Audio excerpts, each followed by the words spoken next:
that people join us. And we will start just now.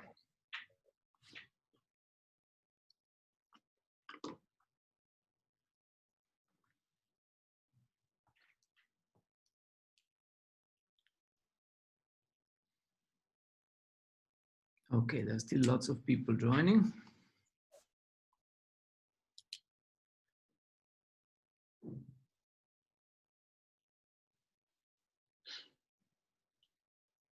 Okay, let's stop sharing this. Voila. So I think we can, maybe we can start now. So good morning, everyone. Welcome to this edition of Data at Breakfast. This morning, we are very happy to have as a speaker, Dr. Adriana Marais. Some of you might have met her before because she spoke already in our Data Breakfast around a year ago. Adriana has a close link to UKZN because she did her master's and her PhD on quantum biology at UKZN. After the time at UKZN, she moved to SAP or SAP, I'm never sure how to pronounce it, where she was head of innovation for a few years. And when she left SAP, she founded the foundation Proudly Human that she will probably speak about this morning. And also is working about an organization and a project called Off-World, yeah, and that's also part of the topic of today. So I won't mention it any further. Yeah. So Adriana, we are really very. Sorry. Let me introduce the other members of the panel. With us this morning is also Bethany Adams, who is currently. But probably not for much longer because she's almost finished a PhD, no pressure, yeah, a PhD student in my group, and she's also working on quantum effects in biology. And she recently wrote a fantastic review on quantum effects in the brain. I encourage you to read. Yeah, and with us is also Ilya, who, as you know, is always a backup plan in case ESCOM pulls my plug, and he has all the rights to keep going with them. With the webinar.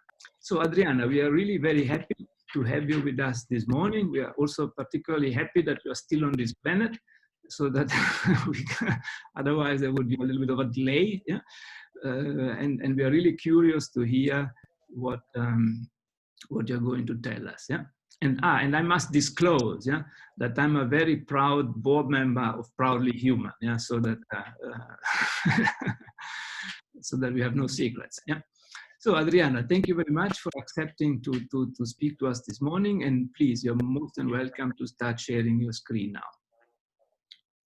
And while you do that, sorry, I always forget to say, please use the Q&A facility to ask questions. And as mentioned, Bethany will assist with the moderation afterwards. Adriana, please. Thank you so much, Francesco. It's a great pleasure to be here with you all this morning, minus the lovely Durban weather and minus the breakfast, but I'm dialing in from the Western Cape. So yeah, a great pleasure to be here again, slightly more than a year from the last talk that I've given at the Data Breakfast. Let me share my screen. Great. So I tweaked the title somewhat from the documentation you had received to Preparing for a New Era, because I believe the parallels between the preparation for expanding society beyond Earth are very strong with the direction of development that is required here on Earth. So we'll understand more of that as we go. So let's begin on this bright, fresh morning with a description of the COVID-19 molecule. So in particular, equation 1.27 is going, I'm kidding, this molecule has formed a central part of our lives this year. And not to discount the importance of equation 1.27, some great texts there, which some of you may be familiar with. But it's your chance to take a relax wherever you are. We're not going to go into any details on molecular dynamics today. We might mention a bit of quantum physics as we go, but let's start with a bit of contextualization. So 2020 has been an interesting year. A lot of uncertainty and anxiety, of course, around the pandemic and associated economic lockdown. But there is an industry that has been all systems go 2020 in the last sort of 3 months, and that's the space industry. So let me just highlight some of the events that in spite of the lockdown have gone ahead. So at the end of May, we saw South African born Elon Musk's company SpaceX reach a huge milestone in terms of the reason that SpaceX was founded. So according to Elon Musk, he established SpaceX in 2002 towards the goal of making humans multiplanetary. So impressive reusability of rockets and various other steps have been achieved by SpaceX, but the launch of crew to the space station, but off the surface of the Earth, is really an important milestone towards making humans multiplanetary. And at the end of May, we saw SpaceX launching 2 NASA astronauts to the space station, just 400 kilometers up, but of course a lot of the complexity in getting off-world is in fact leaving the surface of Earth. So this is a great achievement. Also bringing back the astronauts safely has already been achieved. So yeah, huge congratulations to the team at SpaceX for this unique public-private partnership that we hope plays a central role in the space industry going forward, and this really important milestone towards SpaceX's goal of launching crew even further, hopefully in the near future. We've also seen some impressive developments on the Starship, so with the launches and so on. We are seeing in the vehicle that we hope will take crew beyond the space station to the Moon, Mars, and beyond. That will be the Starship currently. So both of these achievements in terms of the crew launch and the Starship have been achieved in the last couple of months. So if we can consider 3 missions to be traffic, then we can say we have traffic en route to Mars this year. And that's the first time in human history that we've sent so many missions to Mars in the same year. So the European-Russian collaboration for a rover was unfortunately postponed till the next launch opportunity in around 2 years' time. But China and the US have successfully launched rovers this year, China launching the Tianwen-1. This is the first attempt by China to land on the surface of Mars. The launch was successful, so far so good, as well as the Perseverance rover of NASA, which is a precursor mission to NASA's sample return. Also on board the Perseverance rover is a Martian helicopter, which was thought to be perhaps difficult to achieve due to the very low pressure on the surface of Mars, which is currently en route now. So on that note, it's also a very sad week to that Yapi van Zyl has passed away, and he's born in Namibia, and as a member of JPL and NASA has been someone who instilled pride in Namibia, where he's from, and also Southern Africa. He has passed away, but he has been intrinsic in developing and launching the helicopter to Mars. So we look forward to his legacy in terms of this helicopter flying, perhaps amazing. I mean, this was thought not to be possible in such low pressures. So once the Perseverance and the Tianwen-1 arrive on Mars early next year, we will be achieving new frontiers of knowledge in terms of what these missions will achieve. I said there are 3 en route, which maybe we can classify as traffic. And UAE, the UAE has also launched for the first time an orbital mission to Mars called HOPE, an inspiration to the region. So all 3 of these are en route, and we look forward to their arrival in around 6 to 7 months' time, so early next year, but successfully launched all 3 of them. So also 2020, we've seen Elon Musk tweeting about a city of 1 million on Mars by 2050. The UAE HOPE mission is sort of the first phase of their goal of a city on Mars by 2117. This was announced in 2017, the UAE 100-year plan. So exciting to see different regions of the world contributing towards what may seem unlikely, but is increasingly becoming something we can get our heads around with this progress, particularly in 2020, that we've seen towards our understanding and our exploration of Mars.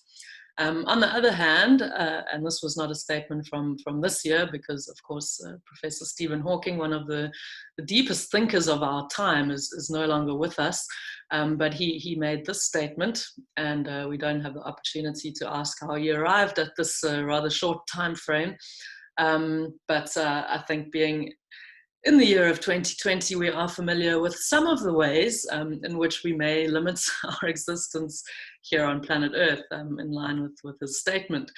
So, this is a list of the challenges, bit of an understatement, the challenges that we face as Homo sapiens sapiens on the planet Earth. And if we go through them, I think in a nutshell, it's a classic example of a species overpopulating a region and requiring more resources than are available in the current extraction paradigm. So, human population is increasing at a rapid rate due to our technological requirements as well as our basic resource requirements. This leads to the destruction of the natural environment, which leads to an extinction event, a Holocene extinction event caused by humans, which we're in the midst of because these species habitat is being destroyed, as well as various other reasons, which impacts climate change on a global scale, which leads to this vast population of humans suffering increasing poverty and inequality. I don't need to motivate that epidemics and pandemics can result from this kind of overpopulated scenario. And I haven't even listed that we are overdue for an asteroid impact. Some smaller ones have whizzed past us of late. And researchers studying the sun's activity may say that we are in the midst of an era of unusual activity from the sun. So that's what I'm going to say as a summary of the challenges that we find ourselves facing this year and beyond as a society. But I think we have to acknowledge that these are the challenges we face and try to think about how we can mitigate and shift our trajectory from the current one, which seems not to be sustainable, to a more sustainable trajectory. In my opinion, existing on more than one planet is a crucial part of that. And I would like to try and explain why these parallels that I mentioned between the voyage to Mars in terms of developing the capability to live on Mars and the impact and parallel agenda that I believe is essential here on Earth.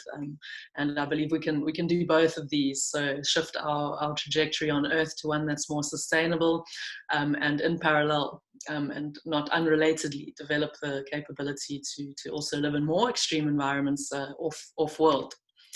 So I like the slides, so I've put it up. Maybe some of you have seen it before, but I think the underlying reason why we have these challenges on the previous slide, if I may, is that we have lost touch with the idea that we are intrinsically part of the environment that we find ourselves in. Through our technology, there's been this mindset that humans are somehow separate from the natural world in which we find ourselves. And from a physics perspective, let's go back to the beginning. The Big Bang Theory, of course, being the mainstream current scientific theory of how the universe emerged.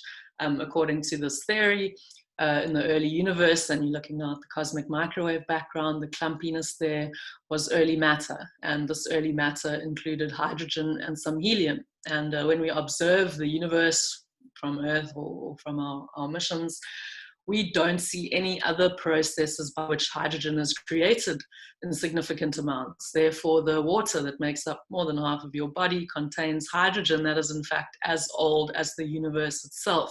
So if we're going back to fundamental principles, it's impossible to deny that we are intrinsically a part of the universe that we find ourselves in. And this illusion that we can somehow sustain ourselves independently of acknowledging our intrinsic part of the system that we exist in, I think is part of the reason that we face some of these challenges. So I always love to show this image because As South Africans, we should be proud of hosting the Square Kilometre Array Radio Telescope in the Northern Cape in partnership with Australia and several other nations and also African nation partners to build what will be the world's most highly resolved radio telescope by a factor of 50 in the next 10 years. So this is an image taken by the Meerkat precursor array to the Square Kilometre Array.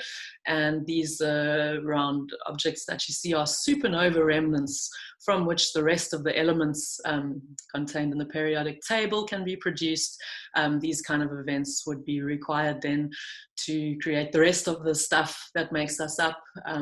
So this is just a little journey back in time to remind ourselves that we are intrinsically a part of the reality that we find ourselves in and not separate from it. And as I've said, these challenges that we face are perhaps related to this assumption that we can survive independently of the environment. Not the case. So, since last year, I do have some update, but I'm just going to run through the fundamentals. This is the approach that I am taking in terms of the thinking around what kind of systems do we need to develop to survive in extreme environments, whether these are on Earth or beyond. And fundamentally, we must acknowledge that without power, without energy, nothing interesting can happen, whether we're talking about the Big Bang, whether we're talking about the formation of the solar system, the gravitational field of the sun, of course, as well as its heat, is the reason the solar system exists, and power is kind of the most fundamental requirement towards setting up a community of humans, or in fact, any form of life, probably, anywhere in the universe. So power, most fundamental. Next most fundamental, water. Life as we know it requires water, both perhaps as the medium in which the first living systems emerged, but certainly in terms of sustaining life on Earth, water is an intrinsic part of terrestrial life, an intrinsic resource. And our proximity to the sun, of course, facilitates the presence of this liquid water, which makes our planet unique. Sorry, my fault. Next, most crucial, thinking about what is required to sustain human life, food, of course. And we're looking at our planet from beyond the planet, enabled by technology, of course, but we see from space the uniqueness of our planet in terms of the liquid water, but also the living systems that we can see from space. The green, of course, the photosynthetic organisms that regulate atmosphere, temperature, rainfall, the lungs of our planet, as well as providing food for a huge chunk of the biological ecosystem, as well as providing the fossil fuel that we still continue to burn. But let's call this category food, right? The resource. So as humans, we have produced a lot of data of our own. We seem to be unique in this sense in terms of living systems on Earth. We've created means to communicate and store information, distribute it. Happily, we're sitting here today using the technology, the communications network that we've developed to distribute the data that we produce.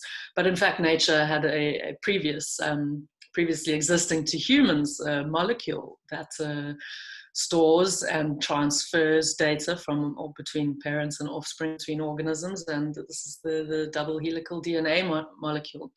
So these are the categories that I will refer back to in terms of the fundamental requirements for life, perhaps, but let's say human life in this case, as we think about expanding our society beyond Earth. The categories of power, water, food, and data will be the fundamental requirements. So as my mom has pointed out, my talk hasn't really changed much since 1997 because there's me on the right. I cannot actually remember doing this project, but that's me. So my mom dug out this photo and you can see categories there of our project paper mache. There is no robotics or IoT systems back in the 90s. So we did our science projects the old-fashioned way, paper mache, and some thinking. So here we see renewable energy, we see crops being grown, we see the location inside a crater, interesting one. But the categories of power, air, water, food, crops, city life, situation will come up, you know, as we think about communities of humans, whatever planet we're thinking of. So power. We can think of solar energy as kind of a critical component of a power system. If we're in the solar system, of course, the sun being present. But of course, there are lots of additional ways, and we're going to need multiple systems in place to produce power, from nuclear to biofuel, to the storage of power and hydrogen fuel cells, hydrogen being the most abundant element in the universe. These are the kind of ways in which we can implement a power system, and redundancy would certainly be the objective in terms of this most crucial requirement, power. And I've categorized these in order of what would sort of kill you first on the surface of Mars, and you wouldn't be around too long if your power failed. So that's the first and most fundamental system to get developed and infrastructurally in place. Next is water. This is Mars around 4 billion years ago. In an artist's impression, we see oceans. So there are remnants of these oceans present in the sand in the form of H2O crystals, around 2 to 3%. So we can imagine sending remote missions to Mars years ahead of the departure of humans from Earth to dredge up the sand, heat it, condense the water, purify it, and store it. Tens or hundreds of thousands of liters, in principle, can be stored before humans even leave Earth. And then, of course, the wastewater management system would enable little loss of this initially extracted water from the system. So this is a artist's impression from the Mars One artist of the kind of systems that may be developed for communities on the surface. So in my mind, I see something far more jungly, including insects, including aquaponics, so fish. But for sure, seeds will be one of the crucial items in the cargo to be brought to Mars to implement food production. As well as, we need to think about the kind of microbes that we need to support the system, whether we're producing biofuel from waste, whether we are creating a nutrient source to put back into the agri-system. Microbes are certainly a crucial part of this food system. So data, the UAE mission will become an artificial satellite of Mars when it arrives next year. And the capability to communicate between any community back home with the expertise and large resource base on Earth will be crucial. So communication systems, both on the surface and in orbit, will enable 3D printing blueprints, software updates, chats with family, chats with psychiatrists. All of these kind of communication channels will be crucial in terms of exploring far from home. So that was a breakdown of the fundamental requirements. Then I think on top of that, the next most fundamental requirements is the management of these resources. And building centralized systems is something that humans have done, systems that are government operated or private company operated. But in nature, I think these centralized systems tend to be fallible. Far more resilient perhaps is a system that operates more on a network level. If we are managing resources on Mars, we need a system that's highly secure. As I've pointed out, if the power fails, it's sort of minutes before the community fails too.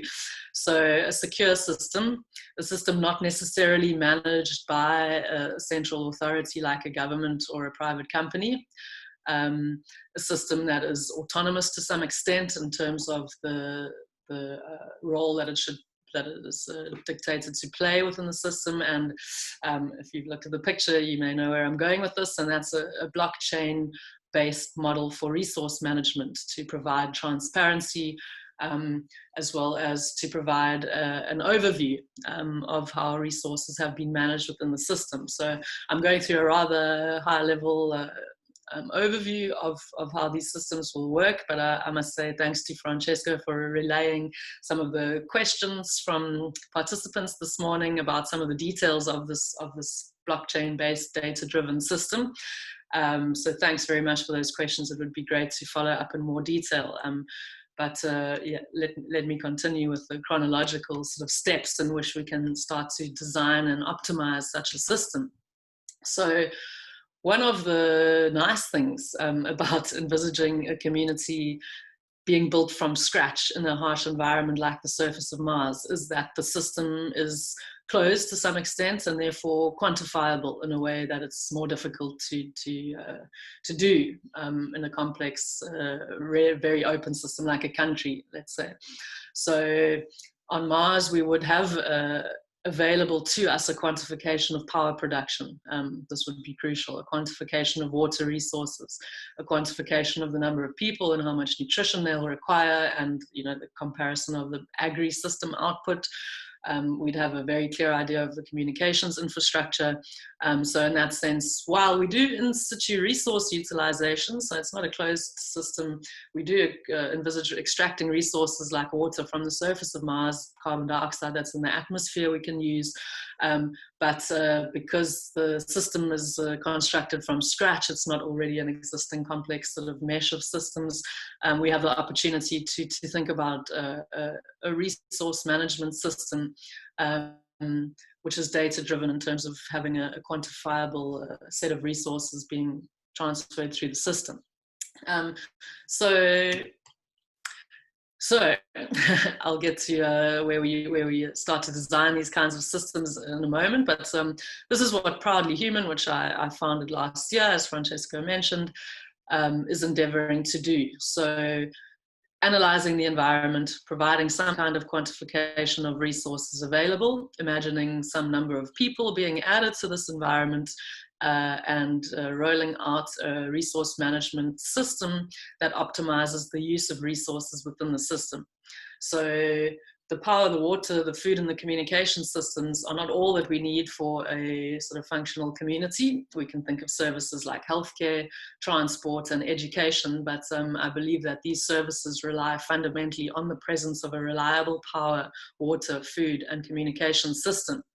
And I think you can now see parallels. ESCOM is on for us now, or for me anyway. But this unreliable power generation is really going to have a knock-on effect in terms of all of the other service deliveries within the community, whatever planet you're on. So I'll discuss more about the implications for Earth, but Proudly Human endeavors to work towards a future that we can be proud of, whatever the environment, the more extreme, the better. We want to develop technologies and mindsets for thriving in the most extreme environments in the solar system, and some places on Earth can fall into this extreme environment category. So let's start with sort of phase one and assess the environment. So as I've said, on Mars, we know there's 2 to 3% water and sand. This is part of this sort of assessment of the environment. But let's look beyond Mars. So Venus is in fact around half of the distance away from Earth that Mars is. We see very high average temperatures. So imagining landing any kind of vehicle or infrastructure on the surface that doesn't melt immediately is tough. The atmosphere and the pressure are also extreme. The surface sort of Earth-like volcanic rock, the gravity similar to Earth. But on the whole, I think you could agree these conditions, although there are proposals of going 50 kilometers above the surface, where temperatures are more reasonable and pressures. But in terms of landing on the surface, we can acknowledge, I think, that Mars is a slightly more hospitable place to begin with, perhaps. But again, the assessment of the environment is crucial. And what we can note here is that the average temperature on Mars is comparable to places on Earth, which is great for designing and testing a system that we have in mind. So last year in December, when we could still travel, I had the privilege to visit Antarctica, and wow, what a great experience to visit then my 7th continent, and that continent that's just south of where we are. So while it's one of the last and most isolated regions on Earth, it's a 5-hour flight from Cape Town. Not a cheap 5-hour flight, but so 5 hours from Cape Town, you can arrive at the northern coast of Antarctica. But the reason it's a great place and analog for off-world missions is the temperature during winter. So into the interior, temperatures can reach -60, -70. great for infrastructure testing with respect to what we expect on the surface of Mars. Secondly is the isolation. So psychologically, as well as technologically, the mentality that the group of people and the equipment that you go to Antarctica with is all that you have to sustain yourself through a winter of around 8 months, where no ship, no helicopter, no plane can come and go, is the reason this is a great place to train. So I haven't tempted fate by putting these videos up, but please visit our Proudly Human YouTube channel to check out some of the footage from the location scout that I went on in December to Antarctica. So one aspect of Antarctica that is very much not analogous to Mars is the abundance of water. Okay, it's an ice form, so power, again, being crucial there. But in order to implement the extremely optimized wastewater management systems and associated water management, a desert-like environment is a great place to train for that. Another aspect of the desert environment is thinking towards 3D printing from sand, as well as testing photovoltaics and so on, which would not be possible in the winter of Antarctica.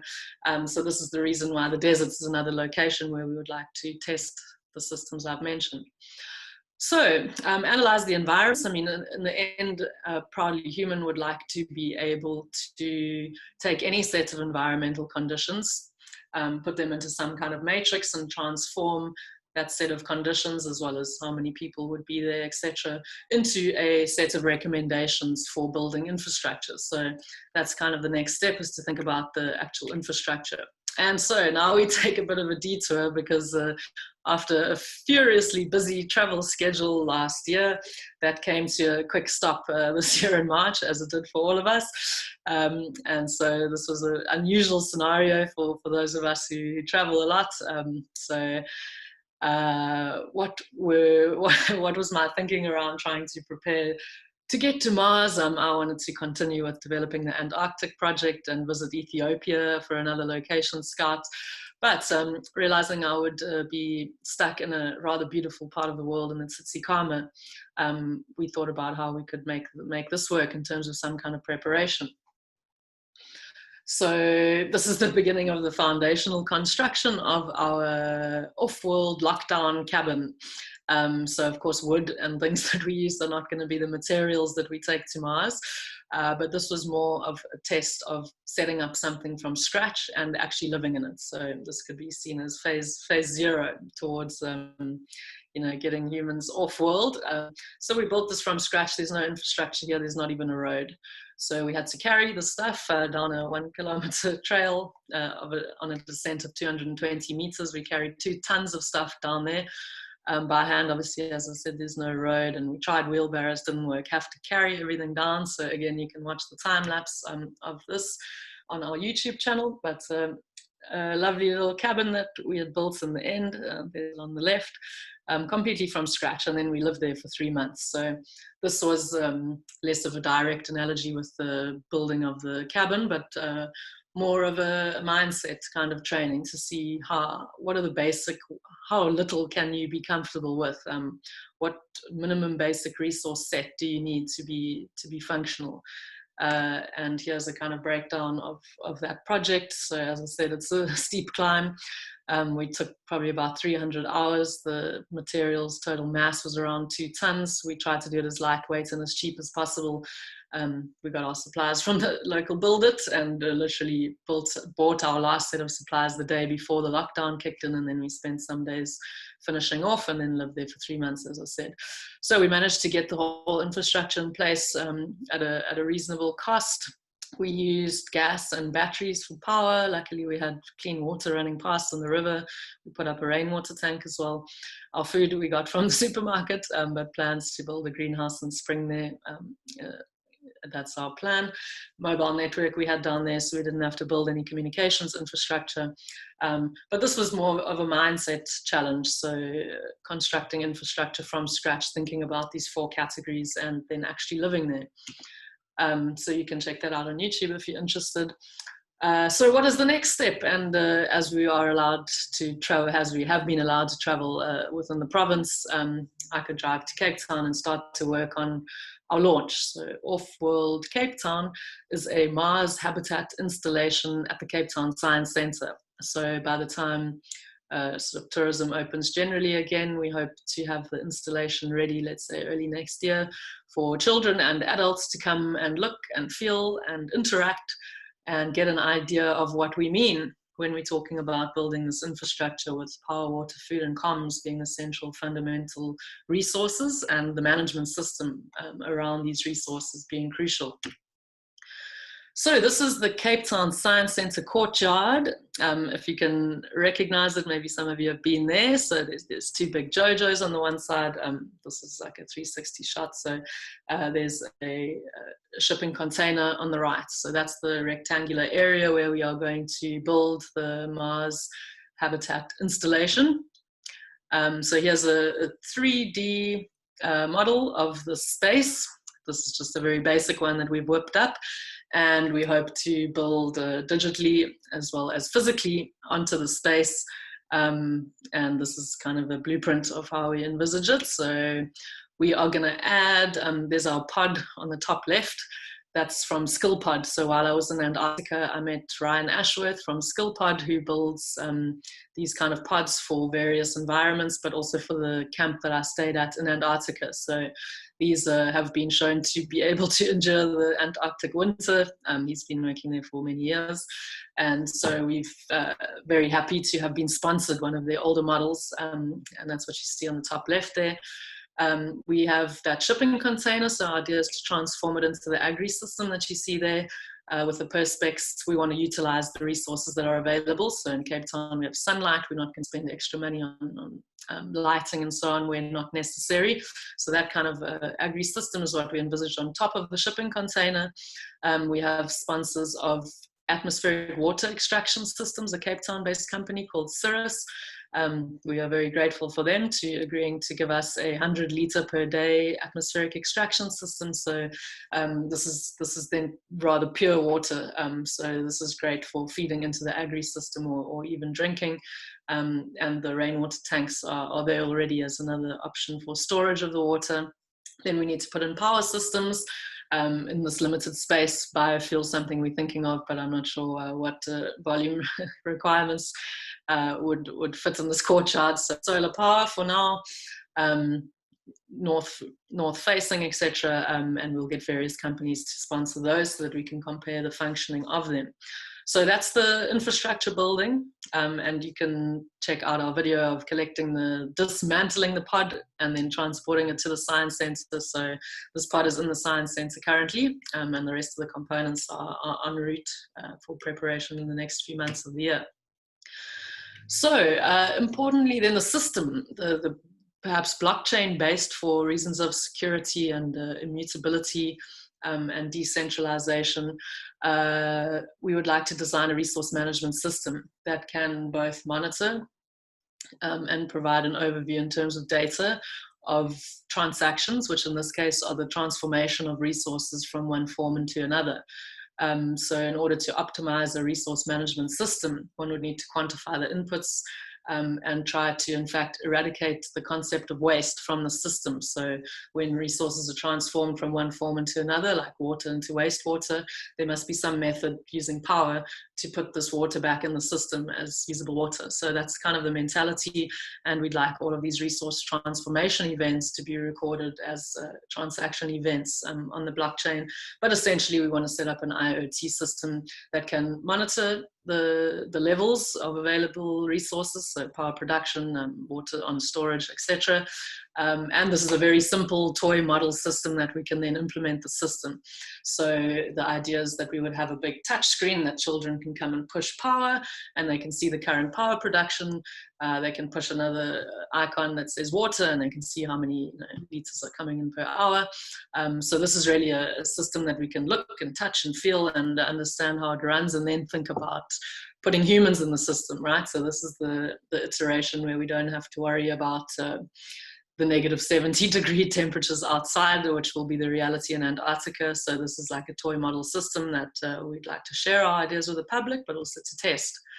Adding humans, then we have ethical questions. So we need to test the system rather well before we send humans to Antarctica for the winter under such a resource management system. And we'd also like to do this in the desert. So when we iterate this experiment with the resource management system in these various environments, we'd like to collect the data, analyze, learn, and iterate. So how can we allocate value, perhaps, if we're thinking about a blockchain-based system with transactions? In my mind, we need a standard, perhaps not a gold standard, but perhaps a power standard. So these are the kind of concepts that I would like to play around with. And that is to have a kind of economic model emerging from this resource management system, because economics at its core is in fact resource management. So what kind of system can we propose and test in these nice environments to work with, because it's like a toy model of what a country or a planet would look like. But can we see some concepts emerging in terms of a power standard on which value is associated to other resources? So that's the kind of research I'm working on now. So happy to go into a bit of detail in the Q&A, but I think you get the idea now that we do several experiments in Antarctica, several in some desert environment. Namibia is looking good now if we can drive there before international travel opens. Under the ocean is a good one for a habitat that can endure different pressures in the outside environment, whether we're thinking of going under the surface on the moon Europa, whether we're thinking of the surface of Venus, being able to tolerate different pressures inside the habitat with respect to the environment is certainly going to be required in these different ranges of environments that are interesting, that we want to explore beyond Earth. So in the next 10 years, we'd like to iterate these experiments and build knowledge and data on both the infrastructure, how to optimize resource usage within this infrastructure, as well as the kind of teams, the kind of people and the kind of dynamics that emerge when people are added to these systems. So I'm going to wrap up now because I'd love to have time for Q&A. So Alice in Wonderland was one of my favorite books as a child. And I think although this year has been full of uncertainty and anxiety, and moreover the future in the next few decades has also been impacted by this year in terms of the economic lockdown that we've experienced. So I think we have to look on the flip side of the opportunities that this era gives us. So we've got this technology, we've got this communications network, and this enables ideas to be spread and to come to fruition with the pace that has not been possible in the past. So it's an era of opportunity. The uncertainty that we may feel now, I feel is a massive opportunity to switch our trajectory from the unsustainable one that we are currently on to a different trajectory. And I think in a nutshell, as a kind of a test, I say to myself, are the projects that I'm involved in now something that I'm proud of and something that I would like to share with future generations to instill a sense of pride in where we've come from? And that's a nice little test to do with oneself in terms of, is our current trajectory the one we want to be on? Just asking yourself if this is something that you and future generations would be proud of, I think is a great way to query that. So curiosity-driven, passion-driven projects, I think these are naturally associated with the sense of pride in who we are as humans, explorers, inquisitive organisms, exploring the reality that we find ourselves in. And I think through exploring the unknown, through getting out of our comfort zone, we both inspire a whole range of different dreams, I think, to become implementable. But more importantly, we also develop the tools, I think, through getting out of our comfort zone to actually endure the future on Earth, which may have some extreme aspects to it, especially as we look towards an increasing population in the midst of a planetary level climate change and an extinction event. Okay, whether we're on Earth or not, we may find ourselves in some extreme conditions. So managing our resources is really at the heart of it, such that we can provide power, water, food, and communication systems for all people, whatever planet they're on. And then I think exploration provides us the next crucial aspect, which is inspiration. So to keep exploring, to keep aspiring, and towards a proudly human future, whatever planet we are on. So that was an overview, and I think I've left some time for questions. So thanks very much. Yeah, Adriana, thank you very much for a fantastic talk and a really interesting update of your always very intriguing activities. So thank you very much. And I can see from the number in the Q&A facility that we have lots of questions. So I can, if I could ask Bethany, please, to start guiding us through the questions. Bethany, over to you. Yes. Yes. We have a number of questions from Brent Becker regarding the IoT-enabled resource management and the blockchain-based data management. I can go through them one by one. So which software development methodologies will be used, such as Agile, Waterfall, Lean, etc.? So Francesca had forwarded me the question from Brent, and the level of detail in the question gives me one statement, which is, Brent, I would love to have a chat.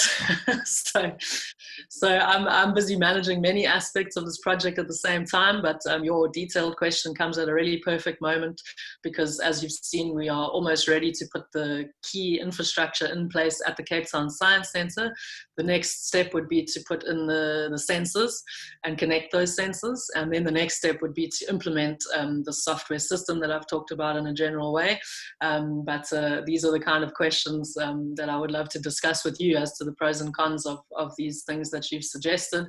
Yeah, physically, we've put up the pod, you know, I was there carrying and screwing and so on. So it's there at the Cape Town Science Centre, and the next phase is literally to put in the sensors and to think about how these systems will work. So thanks so much for that detail. I have your email, so let's stay in touch. I would love to have a conversation on your knowledge, clearly, on how we could make the next steps in terms of the software. Arun Kumar Beecham asks, seeing how polluted the Earth is and the nature of man and woman, how does one plan to avoid this on Mars? Great question, which we could spend many hours discussing, but to make it a short answer, I believe there's something about having emerged on Earth where we've been sold this idea of competition, you know, survival of the fittest, competitive markets. You know, we have this idea on Earth that life exists in competition with other life. I don't think this is the real nature of it. I think life is far more a network of cooperation. But somehow on Earth, we've got this idea about competition. I think perhaps going to Mars and establishing a community from scratch will convince us of the primary role of cooperation and collaboration rather than competition, because we will very quickly die if we do not implement a system that's based on cooperation and collaboration, whether it's the microorganisms that are helping to produce biofuel and breaking down wastewater, whether it's the seeds that we bring, you know, and each and every single human there with all of their different range of expertise, every drop of water. You know, I think we'll really understand that life is a cooperative network once we take ourselves far out of this home, this Eden that we survive in, where we can breathe the air, where the water flows freely. I think we need to upgrade our understanding of what life is to a collaborative network, and this is not guaranteed, of course, but my idea is that when we try to build a system from scratch, as Feynman said, what you cannot create, you have not understood. So perhaps we need to look at, even as a thought experiment, and I hope maybe I've got some ideas popping into your heads this morning, even as a thought experiment, I think envisaging building something from scratch teaches us about that system. And I hope that's the fundamental role of collaboration and cooperation in terms of building a community of living systems is what we learn through the process, so that we can hopefully avoid some of the behaviors that we've engaged in here on Earth, and showing that there is another way to do things. Thanks. Kululi Gumedi asks a practical question. How can one get involved in these kind of studies in South Africa? Thanks. So we are most definitely a cooperative, collaborative organization at Proudly Human, and we hope to bring many collaborators on board. So the challenge now is for a small team to kind of roll out the way in which people can get involved. So we have been preparing that. And people might think of contributing through knowledge of building IoT systems. People might think of contributing through volunteering to spend the winter in Antarctica or the summer in the Namibian desert. So there are a range of ways in which we hope to interact with the humans on Earth in terms of forwarding this project. So if you would like to participate, you can put a message on the Proudly Human website where we'll save your email address, or just follow me on LinkedIn or Twitter or any social media, because when we open up the call for collaborators, we'll put it up on throughout social media, and we'll send it to all the email addresses that have contacted us on Proudly Human, because we'll be looking for volunteers for many aspects of these projects. So far, we're very proud, as Francesco mentioned, to have Francesco and others on our advisory panel. So that's where we sit now in terms of creating this team. Next, we will start to look at contributors, so people who actively contribute to our projects, and next, participants, so the people who will go and live in the infrastructure that we've hopefully optimized and rolled out got rid of any problems with before we go into the harsh environments that we plan to go to. So yes, we hope to start growing the team soon. So yeah, follow us in the ways I've described, and we'll be looking for proposals for contributions to our different projects. Thanks. And Jerusha Joseph asks, if one day all barriers were overcome to transport us to Mars, and we were also successful at terraforming even a small part of Mars for a brief period, do you see us losing the created biological environment on Mars due to the lack of a magnetosphere and the need for a protective magnetic shield? And then a related question from her, do you see us living in these harsh environments in protective shells and becoming accustomed to this way of life? Nice question, thanks. And so I think the word terraforming actually comes from science fiction, and only recently have serious research papers kind of entertained the possibility of transforming the surface and the atmosphere essentially of a planet into something that's livable by us. So I think Earth is in an interesting position in between two planets that may once have been livable. So we understand that Mars had oceans around 4 billion years ago because of erosion patterns and canyons and pebbles and things that we associate with the movements of liquid water. On the other hand, we have Venus, which we also believe had liquid water, and therefore between 0 and 100 degrees Celsius on the surface. And that the runaway greenhouse effect has resulted in the 500 degrees Celsius surface temperature today.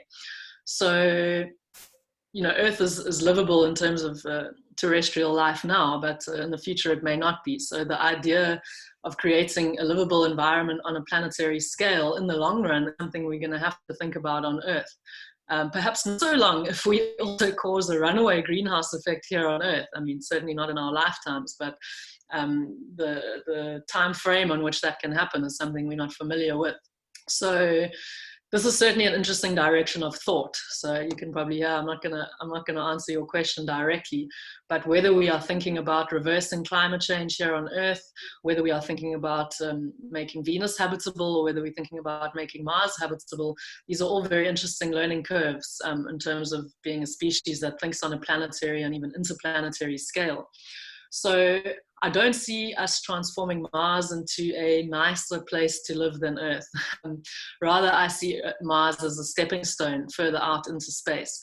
So we're going to have to get good at building places where people can survive on the surface of Mars. People like me may love it and say that they thrive on the surface of Mars, but we don't envisage, I think, transforming Mars into a nicer place than Earth in terms of going on a holiday. It wouldn't be for lying on the beach, it would be for perhaps seeing how the society works there. Anyway, that's an opinion, but I think in terms of resources, we need to get to the asteroid belt. Rare metals, etc., that will run out on Earth is one reason. Also to provide resources for space missions that are not necessarily on planets. We're going to need to build a set of stepping stones to facilitate refueling, whether that's water or fuel or food, as we move further out away from Earth.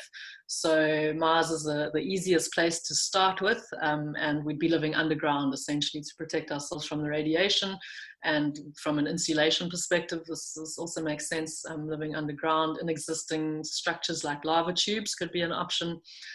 So this is one way we'd get rid of the requirement for a magnetic field in terms of radiation. can we create an atmosphere that wouldn't be stripped away by the sun in the absence of a magnetic field? This is not known. How do we kickstart a magnetic field on a planet? Probably there are people who know more than me, but I think this is not known. So probably the short answer. You can watch movies like Core, super cheesy, but these kind of things, where they detonate a nuclear device in the center of Earth to kickstart the magnetic field again. So whether this works or not is probably not something we want to test when there are people around or at all. So this, we don't know. I mean, but the first step to understanding on a planetary scale and on an interplanetary scale, I think, is to start thinking in these directions. So probably there are papers out there that explain in more detail, but that's a great question, and something we need to start thinking about. The sun's going to go red giant eventually, and we're going to have to move further out in the solar system. So what better time than now to start getting good at it? And maybe we can even think about traveling interstellar. Probably not in our lifetimes, but so that would be the next step. So yeah, whether or not we need to terraform Mars, that's a question, but thinking in that direction is a great way to develop new knowledge. So that's a good question. And maybe a related question from Anonymous is, do you need air or oxygen on Mars? So I didn't address this specifically, and yes, water, in fact, is the primary resource which also ensures oxygen availability. So the category of water that I've assumed is present on Mars and Venus or wherever we would go, water is fundamental. You can't bring your water with you, it's too heavy. And humans consume too much, with our current transportation systems, bringing water is not feasible. So wherever we go, there's going to have to be water there already. So as I've said, there is water present on the surface of Mars, remnants of the liquid bodies of ocean that were there, and we can extract the oxygen from the H2O molecules using electrolysis. You can, of course, also extract oxygen from the carbon dioxide that's present in the atmosphere, and there are devices that can do this. So probably you'd want both, so that you're not purely reliant on your water supply for oxygen, but also can extract the atmosphere of Mars to convert that into oxygen. Then you need to get the percentage of oxygen correct, and nitrogen is also present in the Martian atmosphere. So to get the correct pressure of oxygen that we breathe, you would need to add other inert gas like nitrogen or some other gas. So yeah, this is a bit not as simple as just pump a place full of oxygen, but certainly our experience in submarines and in the space station are the precursor sort of experiments that we've done to provide a breathable atmosphere. So yes, that's a crucial part. A question from Jean Level to him: where in the blockchain and how are the real value assets exchanged or traded? So this is I started on the research project of blockchain a while ago and then got distracted, and now I'm back. So this is exactly the kind of thing I'm working on in the next few months in collaboration with Consensus.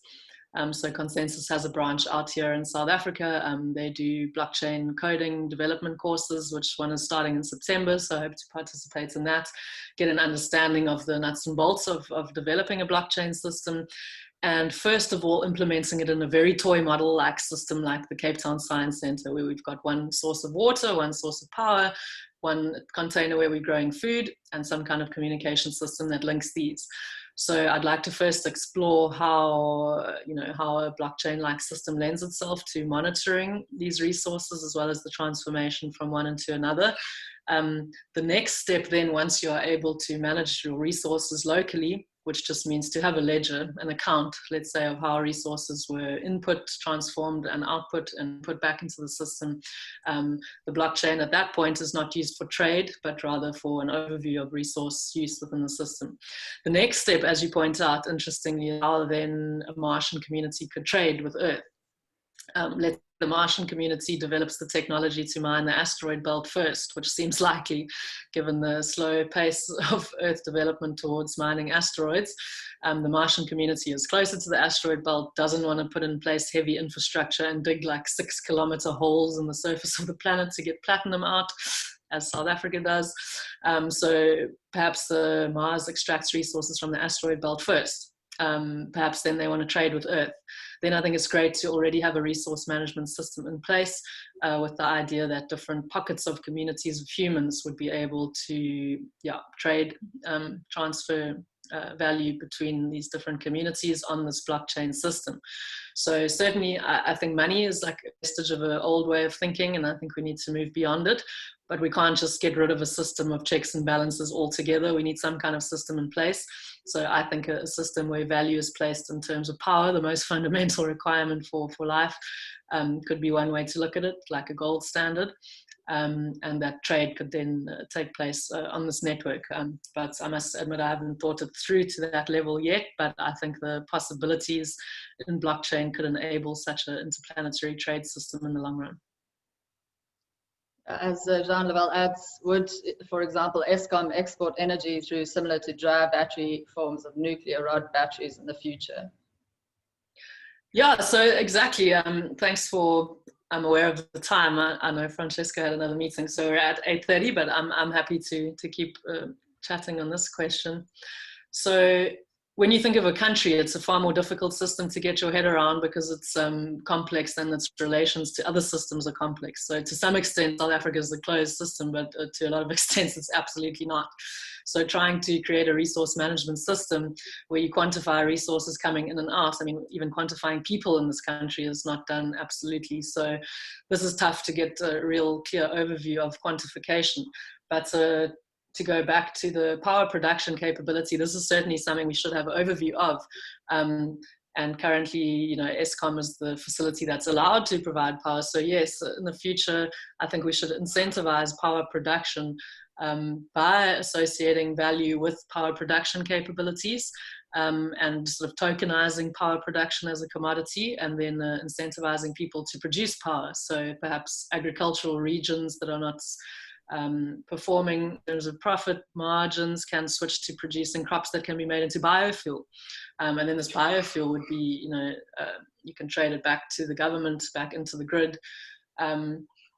Yeah, so certainly I'm not sure if that is exactly what you meant, but I think we have to have a smart grid operating it on a blockchain and not by a state-owned enterprise or any central authority would be a good idea. A smart grid where people can feed power back into the grid and be incentivized because of the value associated with energy production could be one possible direction.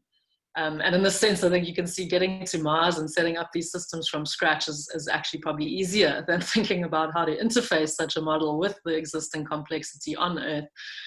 So I hope I'm not cheating by going to Mars and setting up an easier system. Maybe I need to get my head around how to interface this system with currently existing systems on Earth. But that's why we're happy to have 8 billion people on the planet. And I think all of these things are possible in well. Great. Nicholas Kane asks, do you have any specific thoughts about dealing with radiation at surface level, given that Mars does not have any intrinsic global magnetic field? I know you've addressed the magnetic field a bit, but do you have anything to add? So the trip to Mars, we'd like to reduce the travel time because then you're really vulnerable. On a planet, there's always some level of atmospheric protection, but in between planets, you're vulnerable. So reducing the travel time is one way to mitigate that radiation exposure on the route. So we'd like to get the trip down from 7 months to something like 39 days, which has been proposed with different types of propulsion systems. Once you arrive on the surface, living 5 meters under the ground provides you the same protective level as the atmosphere on Earth. So the time that you spend in the habitat under the ground, you would be protected in the same way you are on Earth. So you would be vulnerable when you're doing, you know, extra habitat excursions on the surface. Then the radiation on the surface of Mars is more extreme than on Earth. How to mitigate this? So different types of pharmaceuticals have been shown to be able to mitigate radiation exposure. The materials of the suit that you're wearing, of course, and developments in sort of nanomaterial science can contribute towards special materials that are both flexible and protective. And then I suppose diet is also a factor towards keeping the body resilient to extreme environments.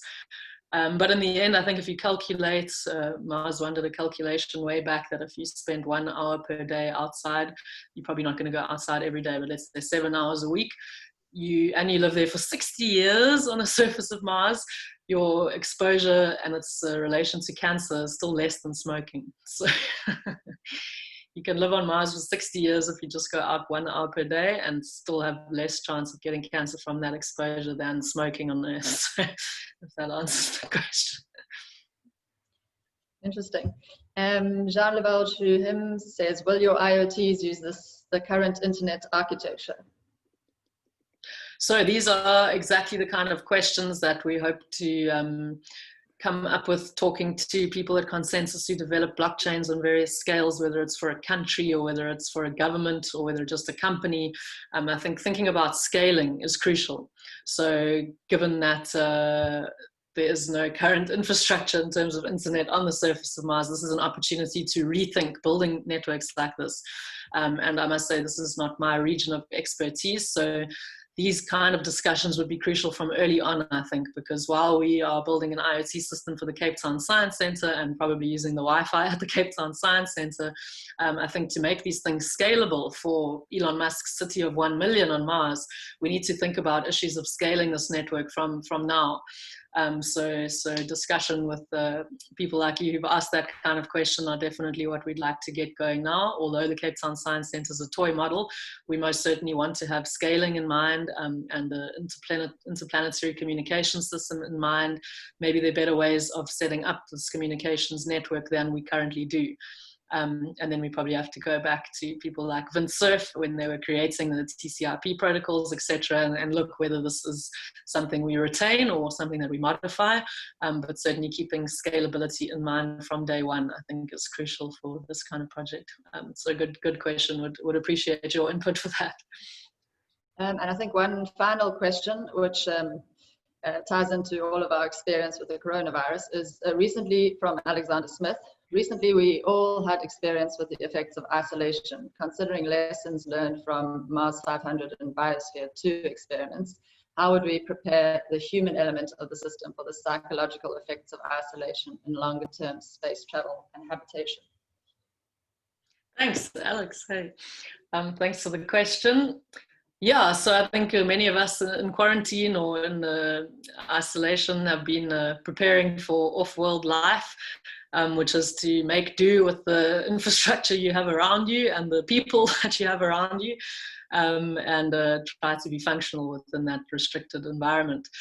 So for some people, this is enjoyable. I don't know, I think maybe I'm one of those that's the isolation is not a bad thing, and probably people from a research perspective are probably happy to be able to get on with it without the complexities of daily social interactions being reduced in this kind of system.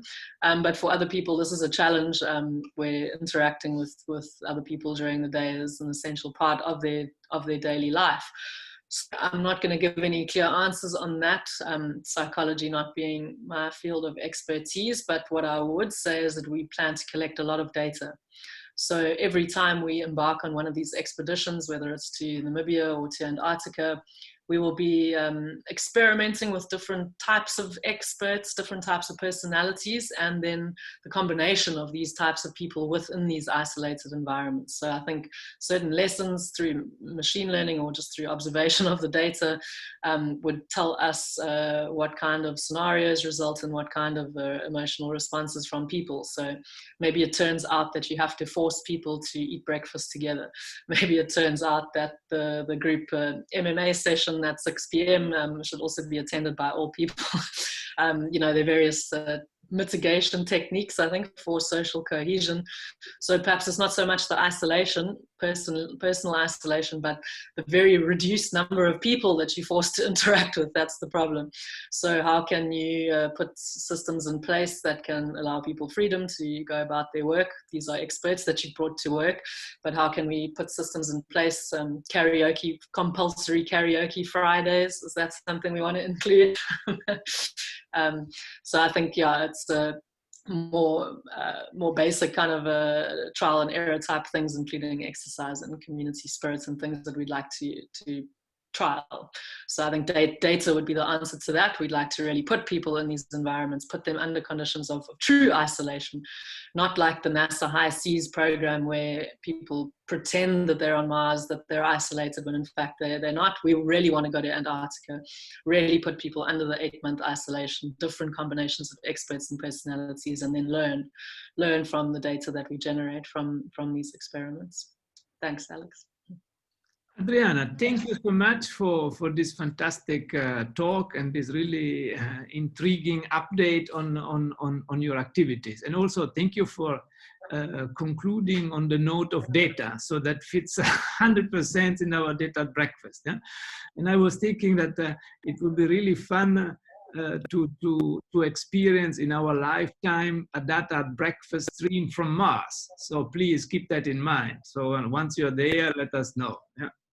But of course, we hope that, to be able to have you many more times with us from this one planet of ours. Yeah? So that will be also very nice. Yeah. So Adriana, thank you very much. Bethany, thank you very much as well for guiding us through the questions. I know that there are still a few unanswered questions, but I will forward them to Adriana, and I'm sure she will make a plan to reply to you via email or some other channel. And Ilya, thank you very much for the ESCOM support, but ESCOM this morning didn't interrupt us, at least the 4 of us. I don't know about the others. Yeah. So thank you very much, everyone. Adriana, big thank you, and we definitely stay in touch, although that's probably not politically correct or medically correct thing to say these days, but we will definitely keep interacting. Yeah. So thank you very much, everyone. Have a wonderful day. Keep staying safe and healthy, and we will announce the next data breakfast shortly. Thank you very much. Bye-bye. Thanks, everyone. Have a good day. Bye, Adriana. Thank you. Thank you.